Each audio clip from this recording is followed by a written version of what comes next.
उत्तराखंड भूमि classes की application play store पर आ चुकी है।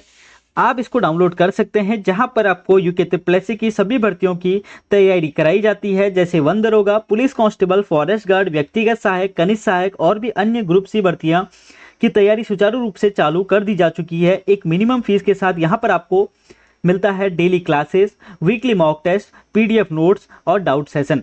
आप इसको ज्वाइन कर सकते हैं। डायरेक्ट प्ले स्टोर पे आप इसको डाउनलोड कर सकते हैं, या फिर आप हमारे इस वीडियो के डिस्क्रिप्शन पे इसको डाउनलोड कर सकते हैं।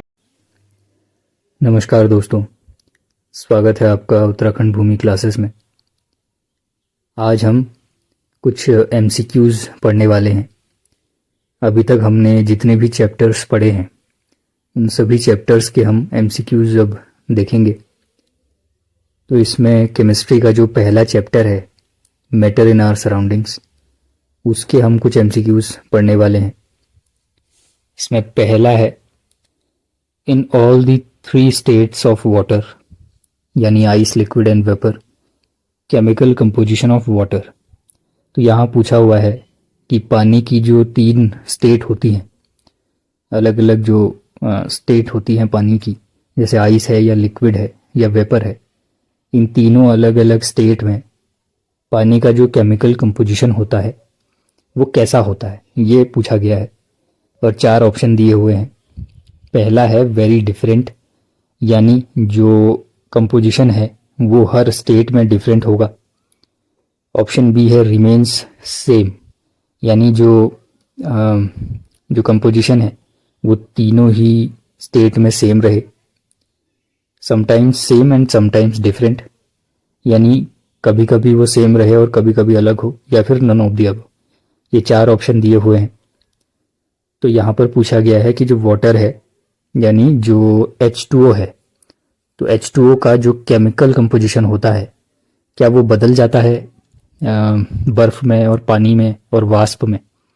क्या जब पानी बर्फ़ से पानी में बदलेगा और पानी से वाष्प में बदल जाएगा, तो क्या उसका केमिकल कंपोजिशन भी बदलेगा? केमिकल कंपोजिशन कहने का मतलब है कि जो H2O है, क्या इसमें भी कुछ बदलाव होंगे? क्या ये H3O हो जाएगा या H4O हो जाएगा? क्या यहाँ कुछ बदलाव देखने को मिलेंगे? तो इसका आंसर है ऑप्शन बी। ये जो है ये सेम रहता है। यहाँ पर जो केमिकल कंपोजिशन है वो सेम रहता है पानी का, चाहे पानी का कोई भी फॉर्म हो, चाहे कोई भी स्टेट में हो, लेकिन उसका जो कंपोजिशन है, केमिकल कंपोजिशन, वो नहीं बदलता है। क्योंकि जब हमने ये चैप्टर पढ़ा था उसमें हमने पढ़ा था कि 2 तरह के चेंज देखने को मिलते हैं। एक है फिजिकल चेंज, दूसरा है केमिकल चेंज। तो ये जहाँ पर स्टेट ऑफ मैटर चेंज होता है, सॉलिड से लिक्विड और लिक्विड से गैस में जब बदलता है, तो ये एक फिजिकल चेंज है, ये कोई केमिकल चेंज नहीं है। यहाँ उस सब्सटेंस के केमिकल प्रॉपर्टीज़ में कोई बदलाव नहीं आएगा, केवल फिजिकल प्रॉपर्टीज़ बदलेंगी। तो ये जो चेंज है, एक स्टेट से दूसरे स्टेट में जो चेंज हो रहा है, यहाँ पर जो केमिकल कंपोजिशन है वो सेम रहता है, वो बदलता नहीं है। ऑप्शन बी इसका सही आंसर होगा। जल की तीनों अवस्थाओं में, यानी बर्फ में, द्रव्य में और वाष्प में, जो जल की रासायनिक संरचना होती है वो वही रहती है। यहाँ पर जो रासायनिक संरचना है, जो केमिकल कंपोजिशन है, वो कभी नहीं बदलेगा, क्योंकि इधर जो परिवर्तन हो रहा है वो भौतिक परिवर्तन है। यहाँ पर बर्फ से पानी बन रहा है और पानी से वाष्प बन रहा है। तो ये जो परिवर्तन हो रहा है ये एक भौतिक परिवर्तन है, फिजिकल चेंज है। और क्योंकि ये एक फिजिकल चेंज है, इस कारण से ये जो बदलाव देखने को मिलता है, यहाँ पर कोई केमिकल प्रॉपर्टीज़ में कोई चेंज देखने को नहीं मिलेगा। यहाँ की जो रासायनिक संरचना है वो वही रहेगी। तो इसका जो सही उत्तर है वो है ऑप्शन बी। अगला क्वेश्चन है, which of the following is not a property of gas. ये जो 4 ऑप्शन दिए हुए हैं, इसमें से कौन सा ऐसा ऑप्शन है जो कि गैस की प्रॉपर्टी नहीं है? पहला ऑप्शन है gases have a definite shape, gases का जो शेप है वो डेफिनेट होता है, यानी उनका जो शेप है वो फिक्स होता है। दूसरा है gases have no definite volume, यानी उनका कोई डेफिनेट वॉल्यूम नहीं पाया जाता है। The rate of diffusion of gas is higher, जो डिफ्यूजन की प्रोसेस होती है वो तेजी से होती है गैसेस में। Gaseous particles are in a state of random motion, और जो गैस के पार्टिकल्स होते हैं वो रैंडम मोशन में होते हैं, यानी वो स्टैटिक नहीं होते, एक जगह रुके हुए नहीं होते हैं, उनमें मोशन होता है, और वो जो मोशन है वो रैंडम है, उसकी कोई दिशा पहले से तय नहीं होती। तो इनमें से ऑप्शन ए इसका आंसर होगा, क्योंकि ऑप्शन ए में जो लिखा है कि यहाँ पर गैसेस का जो शेप है वो डेफिनेट होता है, तो गैसेस का शेप डेफिनेट यहाँ पर नहीं होता। इस कारण से ये जो ऑप्शन ए है ये गैस की प्रॉपर्टी नहीं है। बाकी जो तीनों हैं ये तीनों गैस की प्रॉपर्टीज़ होती हैं। गैस में कोई डेफिनेट वॉल्यूम नहीं है, जो डिफ्यूजन का रेट है वो हायर होता है, और जो गैस के पार्टिकल्स होते हैं उनमें रैंडम मोशन होता है। ये तीनों प्रॉपर्टीज़ गैस की होती हैं। लेकिन जो ऑप्शन ए में है कि गैस का कोई डेफिनेट शेप है, ऐसा नहीं होता है, ये गैस की प्रॉपर्टी नहीं है। और क्वेश्चन में यही पूछा था कि which of the following is not a property of gas, इसमें से कौन सा ऐसा है जो गैस की प्रॉपर्टी नहीं है। अगर गैसेस का कोई डेफिनेट शेप होता तो वो हर कंटेनर के हिसाब से अलग अलग शेप में नहीं पाई जाती। गैस जिस कंटेनर में होती है वो उसी का शेप ले लेती है, गैस का अपना कोई डेफिनेट शेप नहीं पाया जाता है। तो इसमें जो ऑप्शन ए है वो सही होगा कि जो गैस है उसका एक निश्चित आकार होता है, ये बात गलत है। तो इनमें से ये जो ऑप्शन क है ये गैस का गुण नहीं है। अगला प्रश्न है, a form of matter that has no fixed shape but has a fixed volume. यहाँ पर हमको ये बताना है कि मैटर का वो कौन सा फॉर्म होता है जहाँ पर शेप तो फिक्स नहीं है लेकिन वॉल्यूम फिक्स होती है। यहाँ पर जो वॉल्यूम है वो फिक्स रहेगी, वो उतनी ही रहेगी, लेकिन उसका शेप फिक्स नहीं रहेगा। और इसमें से ये जो हमको एग्जाम्पल दिए हुए हैं इनमें से हमको चुनना है। ऑप्शन ए है कार्बन डाइऑक्साइड, ऑप्शन बी है आइस, ऑप्शन सी है वाटर वेपर, और ऑप्शन डी है केरोसिन। इनमें से कौन सा ऐसा पदार्थ है जो कि जिसका शेप तो फिक्स नहीं होता है लेकिन वॉल्यूम फिक्स होती है। जो जिसकी शेप और वॉल्यूम दोनों ही फिक्स होते हैं उसको कहते हैं सॉलिड। सॉलिड में जो शेप है वो भी फिक्स होगा और जो वॉल्यूम है वो भी फिक्स होगी। तो सॉलिड में शेप भी फिक्स होता है और वॉल्यूम भी फिक्स होती है।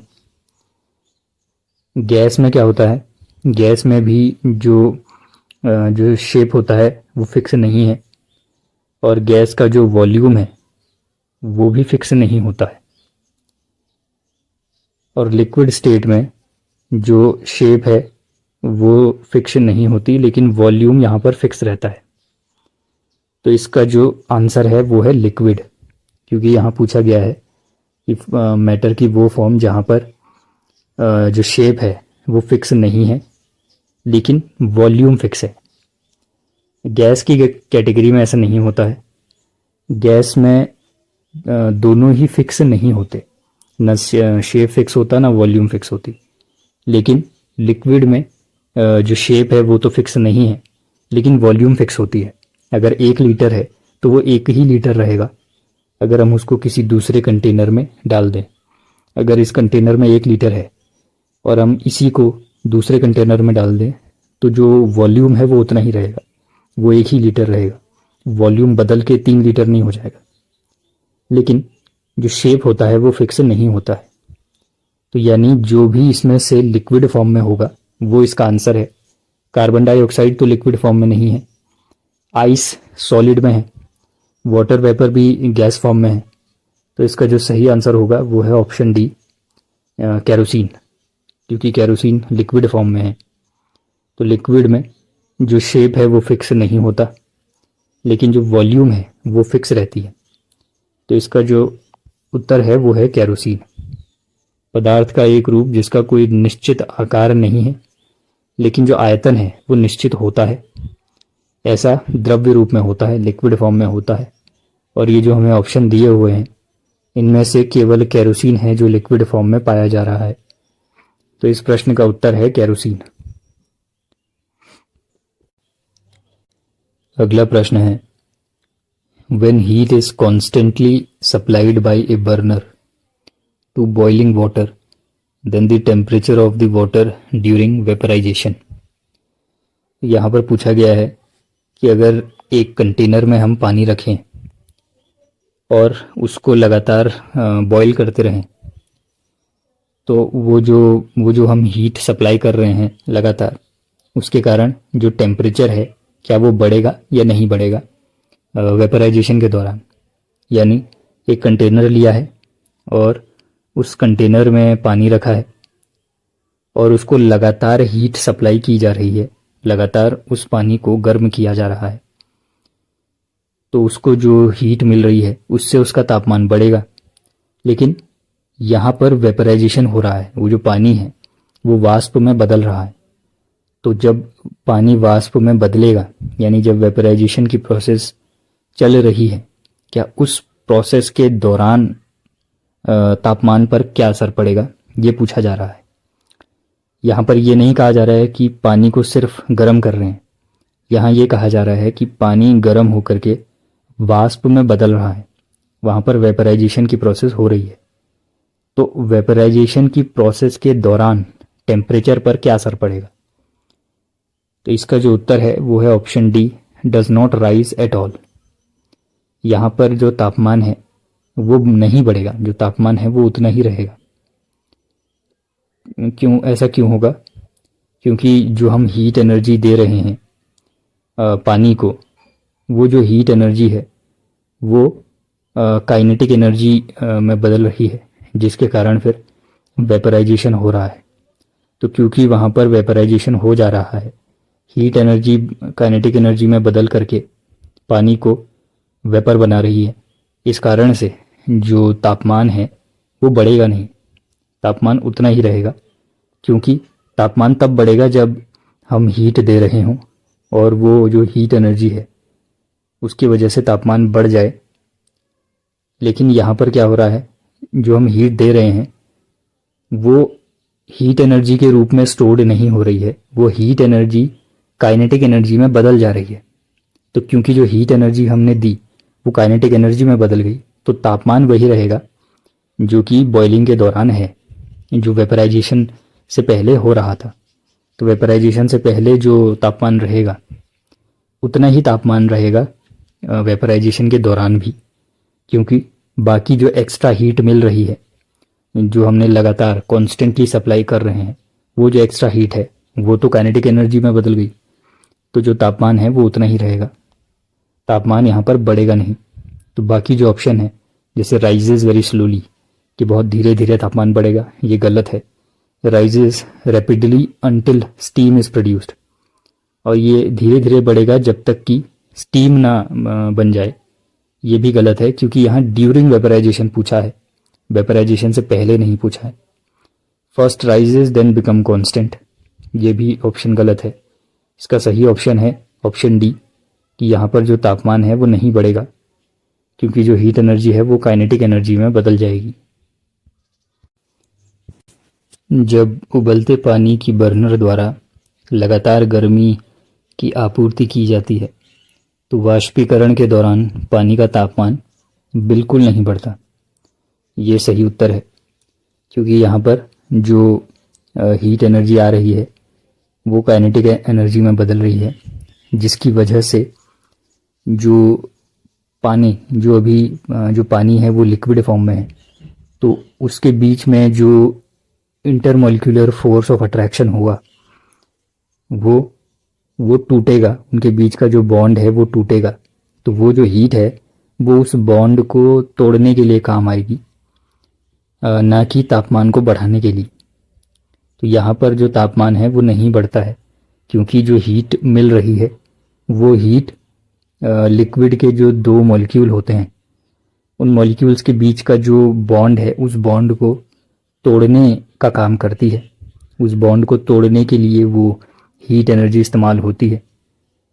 इस कारण से वहाँ पर तापमान नहीं बढ़ता है, क्योंकि जो हीट एनर्जी आ रही है वो बॉन्ड तोड़ने का काम कर रही है, वो तापमान बढ़ाने का काम नहीं कर रही है। तो विकल्प घ इसका सही विकल्प होगा। अगला प्रश्न है, the boiling point of water at sea level is. Sea level पे वाटर का जो बॉइलिंग पॉइंट है वो कितना होता है। तो ये आप सब लोग जानते हैं कि वाटर का बॉइलिंग पॉइंट होता है 100 डिग्री सेल्सियस। ये वाटर का बॉइलिंग पॉइंट होता है, लेकिन यहाँ पर जो हमको वैल्यूज़ दी हुई हैं ये केल्विन में है। हमको सेल्सियस में जो वैल्यू दी है वो तो 0 डिग्री सेल्सियस है और 273 डिग्री सेल्सियस है। ये दोनों ही गलत हैं। 100 डिग्री सेल्सियस ये सही उत्तर है। 100 डिग्री सेल्सियस का मतलब होता है 373 केल्विन। तो इसका जो सही ऑप्शन है वो है ऑप्शन सी, क्योंकि 0 डिग्री सेल्सियस में 273 केल्विन होते हैं। तो जो 100 डिग्री सेल्सियस है उसमें आप 273 में 100 जोड़ लीजिए, 373 केल्विन। ये इसका सही उत्तर है। तो वाटर का जो बॉइलिंग पॉइंट होता है वो 100 डिग्री सेल्सियस होता है, और जब हम सेल्सियस को केल्विन में बदलते हैं तो वहाँ पर हम 100 से उसमें 100 जोड़ देते हैं। तो 0 डिग्री में 273 होते हैं, तो 100 डिग्री में 373 केल्विन होंगे। तो इसका जो सही उत्तर है वो है ऑप्शन सी, पानी का क्वथनांक ये जो है ये 373 केल्विन होता है, या जो 373 केल्विन होता है इसका मतलब होता है 100 डिग्री सेल्सियस। 100 डिग्री सेल्सियस कहिए या 373 केल्विन कहिए, दोनों बराबर होते हैं। और 0 डिग्री सेल्सियस या 273 केल्विन ये दोनों बराबर होते हैं। 0 डिग्री सेल्सियस में 273 केल्विन होते हैं, तो 100 डिग्री सेल्सियस में 373 केल्विन होते हैं। ये इसका सही उत्तर है।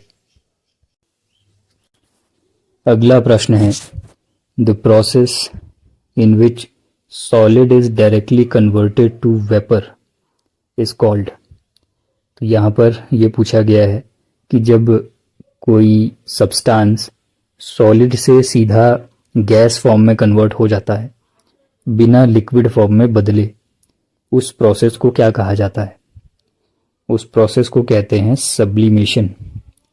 इसका सही उत्तर होगा ऑप्शन डी, यानी जहाँ पर सब्लिमेशन का अर्थ है जहाँ पर जो सॉलिड सब्सटेंस है वो डायरेक्टली कन्वर्ट हो गया वेपर में, वो सीधे गैस बन गया है बिना लिक्विड बने।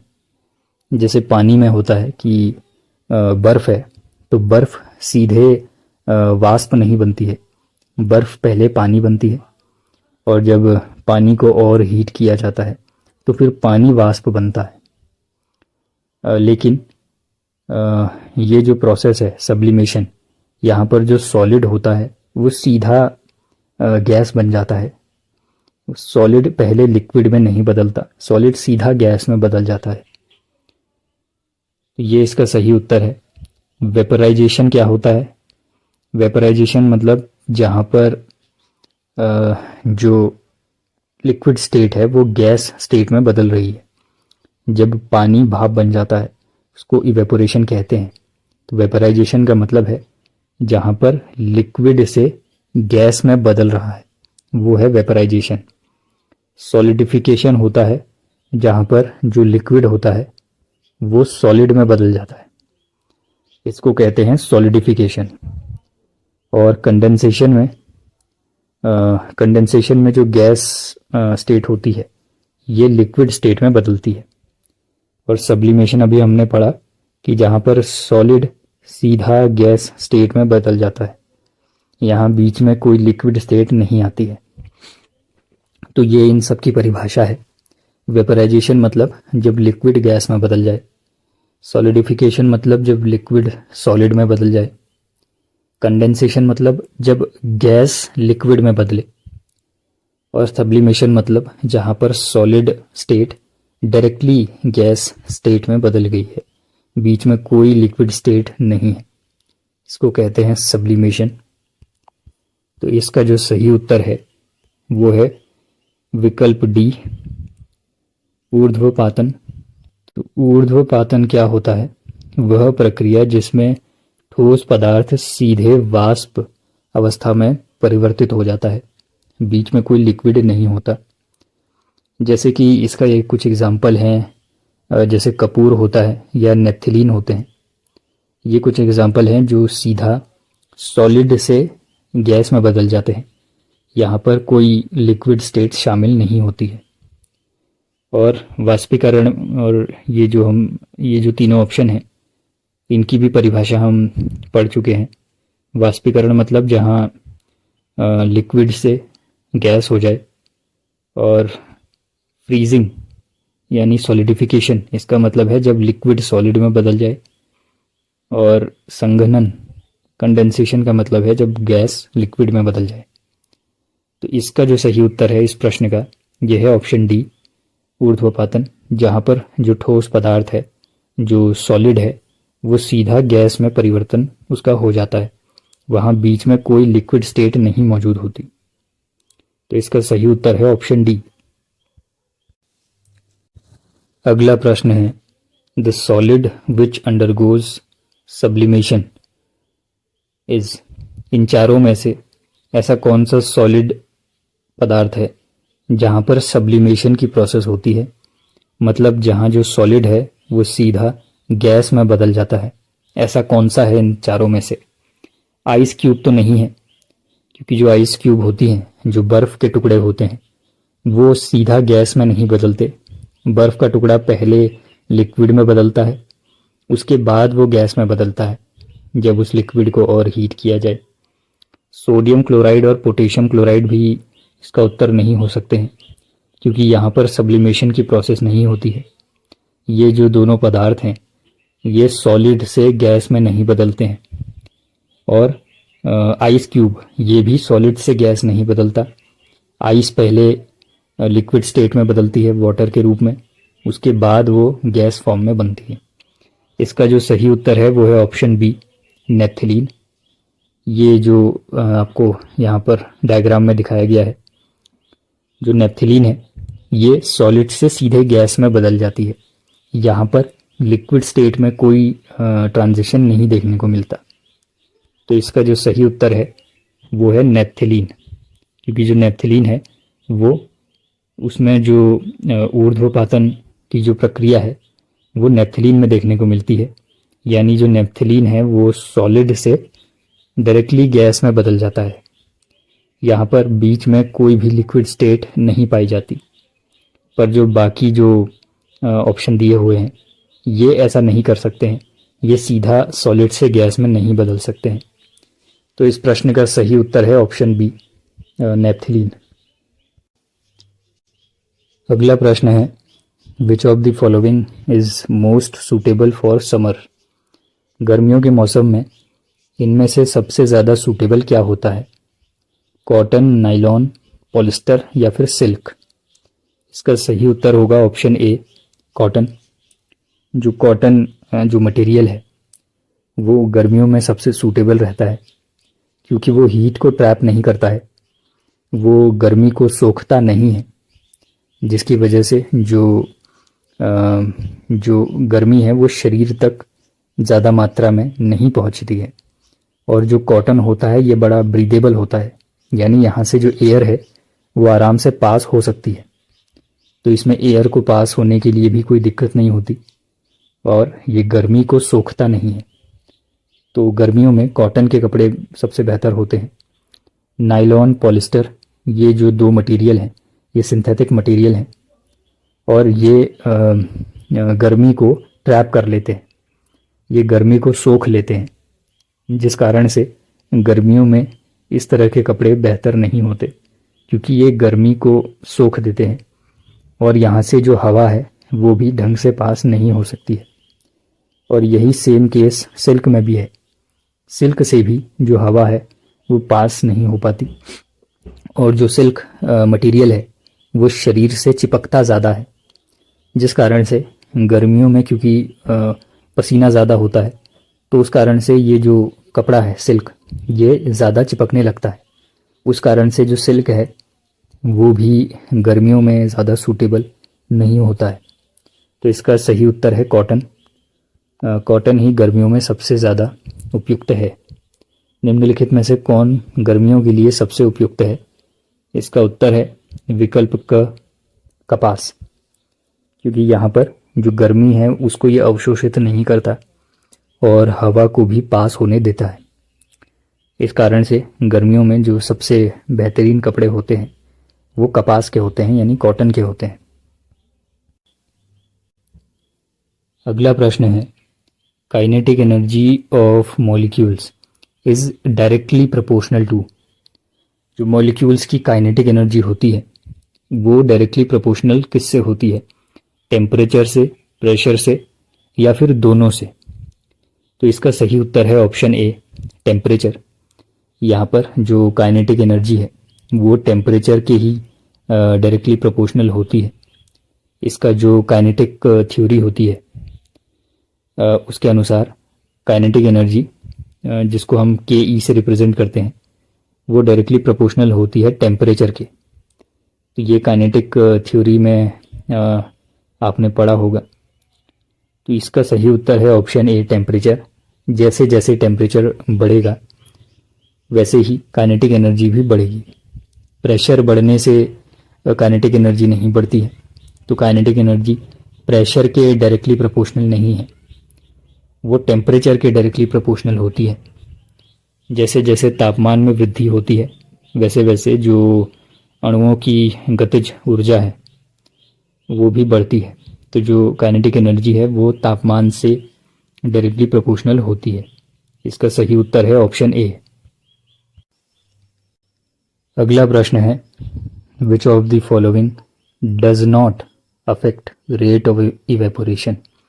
जो इवेपोरेशन का रेट होता है कि कितनी तेजी से इवेपोरेशन होगा, इससे इनमें से कौन सा ऐसा फैक्टर है जो उस रेट को अफेक्ट नहीं करता है? पहला ऑप्शन है विंड स्पीड। विंड स्पीड हमने पढ़ा था कि विंड स्पीड इवेपोरेशन को इफेक्ट करती है।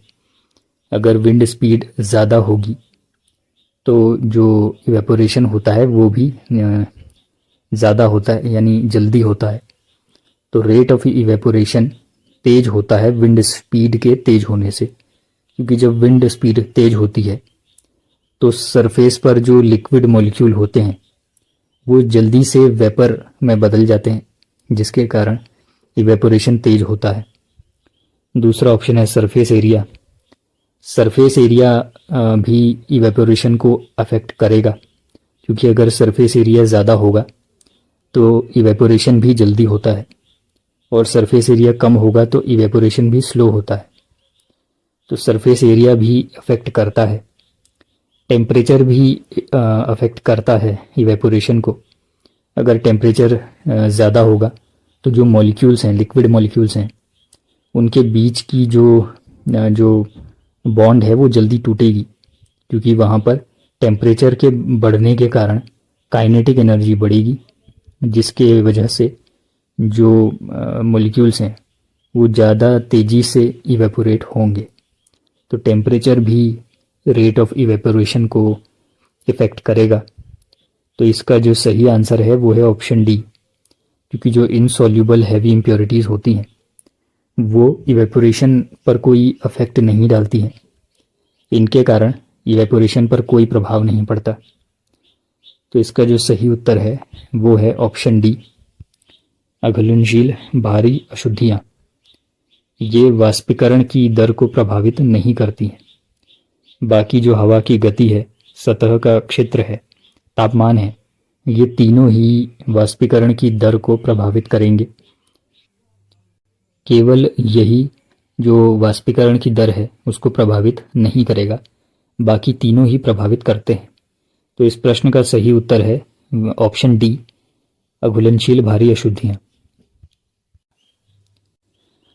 अगला प्रश्न है, the colour of vapours formed on sublimation of iodine solid is. तो इसका सही आंसर है ऑप्शन ए, पर्पल या वायोलेट। जब सब्लिमेशन होता है आयोडीन सॉलिड का तो वो पर्पल कलर के होते हैं, वो कलरलेस नहीं होते हैं, वो येलो भी नहीं होते, ऑरेंज भी नहीं होते हैं, वो पर्पल कलर के होते हैं। जब आयोडीन सॉल्यूशन में पाया जाता है तब आयोडीन का जो कलर है वो अलग अलग हो सकता है, वो वेरी कर सकता है। लेकिन जब आयोडीन में सब्लिमेशन होता है, यानी जब वो सॉलिड से डायरेक्टली गैस में बदल जाता है, जो कि इस डायग्राम में दिखाया हुआ है, तो जब सब्लिमेशन होगा आयोडीन सॉलिड का तब उसका कलर पर्पल होता है या वायोलेट होता है। जब वो सॉल्यूशन में पाया जाएगा तब जो कलर हैं वो अलग अलग हो सकते हैं सॉल्यूशन के हिसाब से। लेकिन जब सब्लिमेशन होती है, सब्लिमेशन के दौरान केवल एक ही कलर होता है, पर्पल, वायोलेट। तो इसका जो उत्तर है, सही उत्तर है, वो है ऑप्शन ए, बैंगनी या वायलेट, जो कि ऊर्ध्वपातन की प्रक्रिया में होता है जब जो सॉलिड स्टेट है वो डायरेक्टली गैस स्टेट में बदल जाती है। तो इसमें जो आयोडीन का कलर होता है वो पर्पल होता है। जब आयोडीन सॉल्यूशन में पाया जाएगा तब उसके कलर अलग अलग हो सकते हैं, लेकिन जब उसमें सब्लिमेशन होगी तब जो कलर है वो अलग अलग नहीं होंगे, वो एक ही कलर होगा, वायलेट कलर। तो इसका जो सही उत्तर है वो है ऑप्शन ए, पर्पल। अगला प्रश्न है, intermixing of particles of two different types of matter on their own is called. तो ये जो प्रक्रिया है जहाँ पर दो अलग अलग टाइप के मैटर होते हैं, दो अलग अलग तरह के पदार्थ हैं, और उन दो पदार्थों के जो पार्टिकल हैं वो आपस में इंटरमिक्स हो जाते हैं, इस प्रक्रिया को कहा जाता है डिफ्यूजन। इसका जो सही उत्तर है वो है ऑप्शन ए, डिफ्यूजन। सब्लिमेशन तो हमने पढ़ा था। सब्लिमेशन मतलब जहाँ पर जो सॉलिड है वो डायरेक्टली गैस स्टेट में बदल जाएगा, और इवेपोरेशन हम जानते हैं जहाँ पर जो लिक्विड होता है वो गैस में बदल जाता है। और ह्यूमिडिटी का मतलब है जो एयर में वाटर वेपर की मात्रा पाई जाती है उसको ह्यूमिडिटी कहते हैं। हवा में जो वाष्प का जो अमाउंट होता है उसको ह्यूमिडिटी कहा जाता है। इसका जो सही उत्तर है वो है डिफ्यूजन, जहाँ पर दो भिन्न प्रकार के जो पदार्थ के कण होते हैं वो आपस में मिल जाते हैं, इसको कहा जाता है डिफ्यूजन। तो इसका जो सही उत्तर है वो है ऑप्शन ए। अगला प्रश्न है, a change of state of matter directly from gas to liquid. तो जब गैस से लिक्विड में परिवर्तन होता है उसको क्या कहा जाता है? सॉलिडिफिकेशन का मतलब है जहाँ पर जो लिक्विड है वो सॉलिड में बदल रहा है। फ्यूजन मतलब होता है मेल्टिंग, जहाँ सॉलिड लिक्विड में बदल रहा है। सब्लिमेशन हमने पढ़ा, जहाँ पर सॉलिड डायरेक्टली गैस में बदल जाता है। और कंडेंसेशन मतलब जहाँ जो गैस फॉर्म है वो लिक्विड में बदल जाती है। तो इसका सही उत्तर होगा ऑप्शन डी, कंडेंसेशन, जहाँ पर जो गैस है वो सीधा लिक्विड में बदल जाती है। तो इसका जो सही ऑप्शन है वो है ऑप्शन डी, कंडेंसेशन, यानी जो गैस है वो सीधा लिक्विड में बदल गई है। तो पदार्थ की अवस्था जहाँ पर जो गैस है वो सीधे द्रव्य में परिवर्तन उसका हो जाता है, उसको कहा जाता है संघनन, कंडेंसेशन। बाकी जो ऊर्ध्वपातन है, संलयन है और जमना, ये जो तीनों प्रोसेस हैं ये तो हम पढ़ चुके हैं। इसमें गैस से लिक्विड नहीं बनता है, गैस से लिक्विड केवल संघनन में बनेगा। यहाँ पर जो गैस है वो सीधा लिक्विड में कन्वर्ट हो जाती है, जैसा कि ये डायग्राम में दिखाया हुआ है कि ये जो जो बर्तन है इसके बाहरी सरफेस पे आपको यहाँ लिक्विड के कुछ पार्टिकल्स नज़र आ रहे होंगे। यहाँ लिक्विड के कुछ यहाँ बूंदें दिख रही हैं पानी की। ये क्यों है?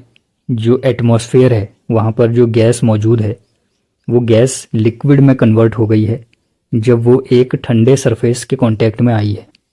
यानी आसपास जो गैस मौजूद है वो जब इस बर्तन के कांटेक्ट में आई, क्योंकि जो इस बर्तन का सरफेस है, सतह है, वो ठंडी सतह है, तो जब उस सतह के कांटेक्ट में आई है वो गैस, तो गैस लिक्विड में बदल गई है, जो यहाँ हमें पानी की बूंदें नज़र आ रही हैं।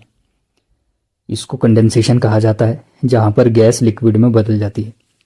तो इस प्रश्न का सही उत्तर है ऑप्शन डी, कंडेंसेशन। अगला प्रश्न है, a change of state of matter directly from liquid to gas. जब लिक्विड से गैस में बदलता है उसको क्या कहते हैं? इसको कहते हैं वेपराइजेशन।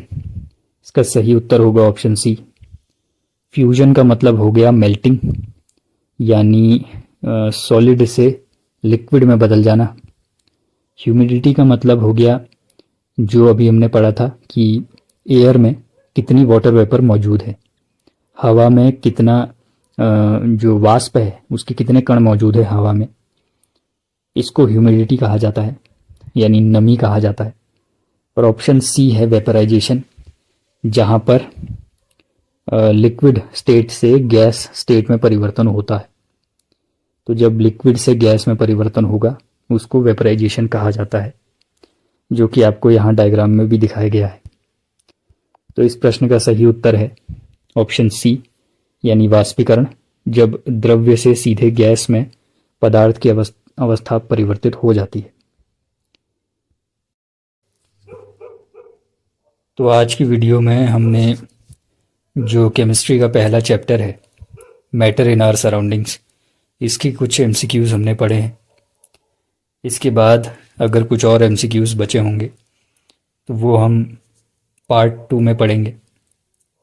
और जो केमिस्ट्री के दूसरे चैप्टर्स हैं उनके भी जो एमसीक्यूज़ होंगे वो हम इसके बाद अगली वीडियोज़ में कवर करेंगे।